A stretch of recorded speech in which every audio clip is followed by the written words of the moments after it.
పని చేసేవారికే పదవులు, ఈ విషయంలో రాజీ లేదన్నారు మంత్రి నారా లోకేష్. తెలుగుదేశం పార్టీలో పనిచేసే వారికి, కష్టపడే వారికే పదవులు ఇస్తాం.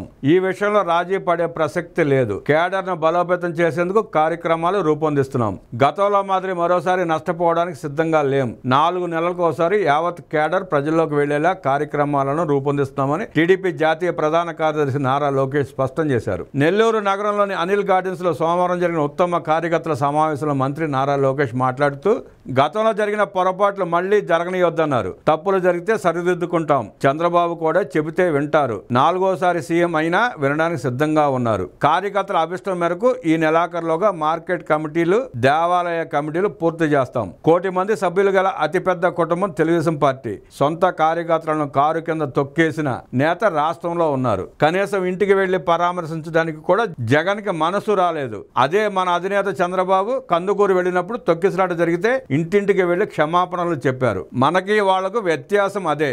ఈ రోజు మన అధికారం వెనక ఎంతో మంది త్యాగాలు దాగి ఉన్నాయి. చంద్రబాబును 53 రోజులు జైలుకు పంపి వేధించారు. పోలీసులు నాపై ఎన్నో తప్పుడు కేసులు పెట్టారు. ఇప్పుడు అధికారంలో ఉన్నాం కాబట్టి సెల్యూట్ చేస్తున్నారు. అధికారంలో ఉన్నా ప్రతిపక్షంలో ఉన్నట్లే ఆలోచించి ముందుకు సాగాలని యువనేత లోకేష్ ఉద్బోధించారు. యువగళం పాదయాత్రలో చాలా మంది నాతో నడిచారు. మార్పు నెల్లూరు నుంచే మొదలైంది. పాదయాత్రలో ప్రధానంగా పనిచేసిన వారిని గుర్తించాలని నన్ను కోరారు. సభ్యత్వ నమోదు, మన టీడీపీ వంటి పార్టీ కార్యక్రమాలను సమర్థవంతంగా నిర్వహించిన ఉత్తమ కార్యకర్తలతో గత ఏడాది కాలంగా సమావేశం అవుతున్నా. కార్యకర్తలు చెప్పేది నాయకులు వినాలి. కార్యకర్తే అధినేత అని నమ్మిన వారికి పెద్దపేట వేస్తున్నాం. 2013 నుంచి పార్టీలో నేను క్రియాశీలకంగా ఉన్నా. ప్రభుత్వం చేపట్టే సంక్షేమ అభివృద్ధి కార్యక్రమాలను ఇంటింటికి వెళ్లి వివరించాలి. పార్టీ పిలుపు ఇచ్చే కార్యక్రమాలన్నింటినీ విజయవంతం చేయాలి. ప్రతిపక్షంలో ఉండగా టెక్నాలజీ జోడించి కార్యక్రమాలు నిర్వహిస్తే ఫలితాలు వచ్చాయి. అధికారంలోకి వచ్చాక కూడా అదే ఒరవడి కొనసాగిస్తున్నాం. గత ఏడాది కాలంలో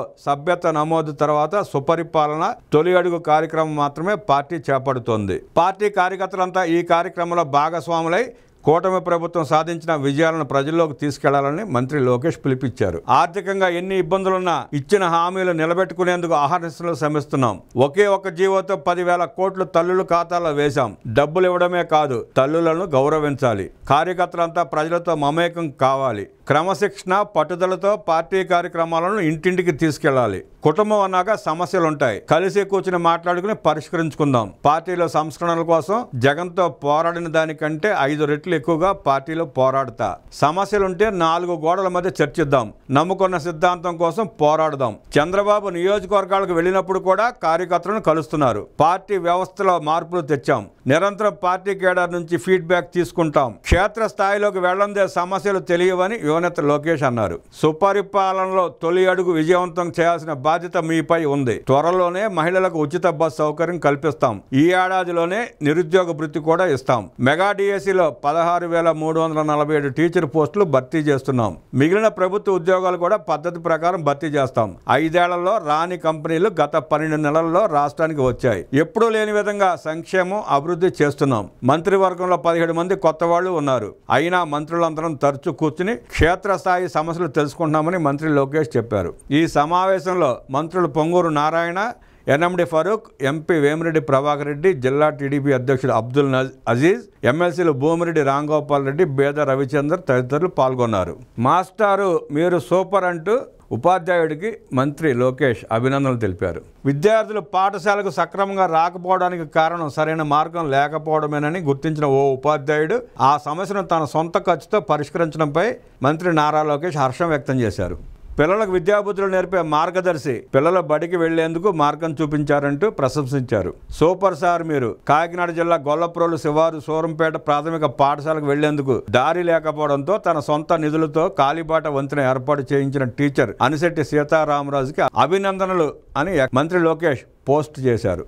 ఈ అంశంపై పాఠాలు చెప్పే మాస్టారు పాఠశాలకు బాట వేశారు శీర్షికన పత్రికలో వచ్చిన కథనాన్ని మంత్రి లోకేష్ షేర్ చేశారు. ప్రతిపక్షంలో ఉన్న మాజీ ముఖ్యమంత్రి జగన్ రెడ్డిలో మార్పు రాలేదని, ఇప్పటికీ హెలికాప్టర్లోనే తిరుగుతున్నారని మంత్రి లోకేష్ తప్పుపట్టారు. నెల్లూరు నగరంలోని అనిల్ గార్డెన్స్ లో నెల్లూరు పట్టణ నియోజకవర్గ టీడీపీ కార్యకర్తలు, నేతలతో సమన్వయ సమావేశం నిర్వహించారు. ఈ సందర్భంగా మంత్రి మాట్లాడుతూ మాజీ ముఖ్యమంత్రి జగన్ రెడ్డి ఎక్కడికి వెళ్లినా మనుషులను చంపుకుంటూ వెళ్తున్నారని విమర్శించారు. పల్నాడు జిల్లా పర్యటనలో ఒకరిని పరామర్శించడానికి వెళ్లి ముగ్గురిని చంపారు. ఒకరిని కారు కింద పడేసి చంపారు. రెండో వ్యక్తి ఊపిరాడక చనిపోయారు. మూడో వ్యక్తి అంబులెన్స్ లో ఇరుక్కుపోయారు. జన సమీకరణ మనం చేయలేక కాదు, మన వల్ల ప్రజలు ఇబ్బంది పడకూడదని మన ఆలోచన. కార్యకర్త జగన్ కారు కింద పడితే కనీసం దిగి చూడలేదు.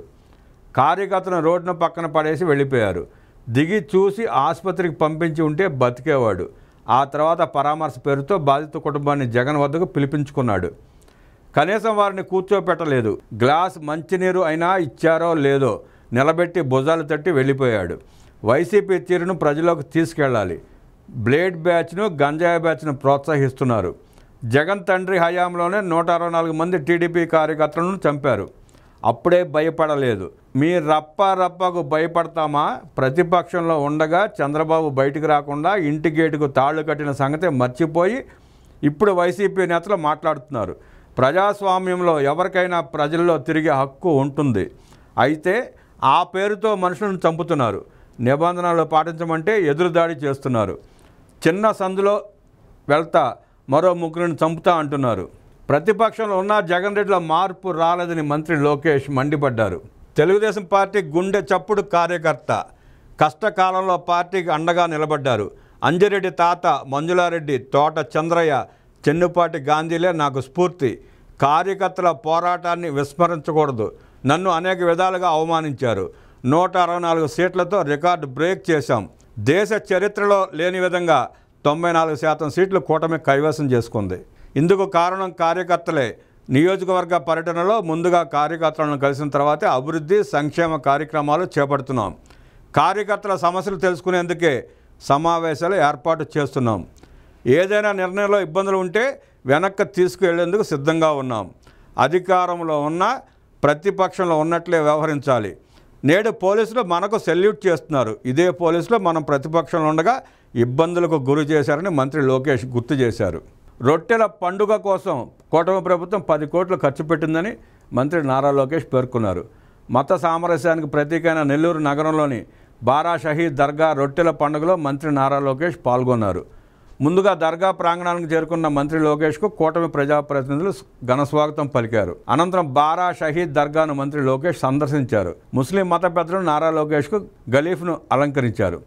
దర్గాలో ఉన్న మహమ్మద్ ప్రవక్త అనుచరులు 12 మంది అమరవీరుల చిహ్నాలపై చాదర్లను కప్పి ప్రత్యేక ప్రార్థనలు నిర్వహించారు. అనంతరం స్వర్ణాల చెరువులో ఆరోగ్యం రొట్టెను మంత్రి లోకేష్ స్వీకరించారు. ఈ సందర్భంగా నిర్వహించిన విలేకరుల సమావేశంలో మంత్రి మాట్లాడుతూ కూటమి ప్రభుత్వం అధికారంలోకి వచ్చిన తర్వాత కులమతాలకు అతీతంగా ప్రజలందరూ సంతోషంగా ఉండాలని చక్కటి పాలన అందిస్తున్నామన్నారు. 2014-19 మధ్య రొట్టెల పండుగ అద్భుతంగా జరిగేది. ఆనాడు నారాయణ మంత్రిగా ఉన్నప్పుడు నిధులు కేటాయించారు. అనేక పనులు చేపట్టారు. ఈసారి కూడా ఎన్ని ఆర్థిక ఇబ్బందులున్నా 10 కోట్లు ఈ కార్యక్రమం కోసం కూటమి ప్రభుత్వం ఖర్చు పెట్టిందని మంత్రి లోకేష్ తెలిపారు. టీడీపీ కూటమి ప్రభుత్వం ఆలోచన ఒక్కటే, తెలుగువారు ఎక్కడున్నా సంతోషంగా ఉండాలి.